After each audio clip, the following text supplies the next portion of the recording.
ముష్టోడు ఉన్నాడు, ఆడేదో తిండికి దికానా లేదు పాపం, బట్టలు చిరిగిపోయిన బట్టలు వేసుకున్నాడు, రోడ్డు మీద తిరుగుతున్నాడు, ఎక్కడో హోటల్లో ఎవడో టిఫిన్ తిని ఒక 2 బోండాలు డస్ట్బిన్లో పడేసిండు అనుకున్నాం.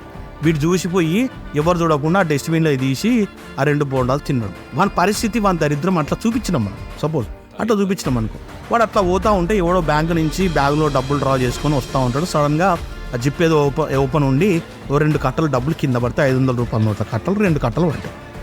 అంటే 2 కట్టలు అంటే మనం ₹1,00,000, 50,000 ఒక కట్ట, 2 కట్టలు ₹1,00,000 అంటారు. ₹1,00,000 ఆ పోరానికి దొరికినాయి. ఇప్పుడు జనాలకి ఏది ఎక్సైటింగ్ పార్ట్? వాడు దరిద్రంలో ఉందా, లేకపోతే ₹1,00,000 దొరికిన తర్వాత వీడు ఏం చేస్తాడనేది ఎక్సైటింగ్ పార్ట్ ఉంటుందా? అఫ్కోర్స్ ఆడియన్స్ మీరే చెప్పాలి, వీడియో చూసిన మీరే చెప్పాలి. సినిమా ఒక రిలేటబిలిటీని మిస్ కొట్టి వేరే ట్రాక్లోకి వెళ్ళిపోయింది. దానివల్ల ఆడియన్కి ఎంగేజ్మెంట్ అనేది రాలేదు. వాడు సినిమాలోకి వెళ్ళినప్పుడు వాడు రిలేట్ కూడా చేసుకోలేనప్పుడు ఎందుకు చూస్తాడు?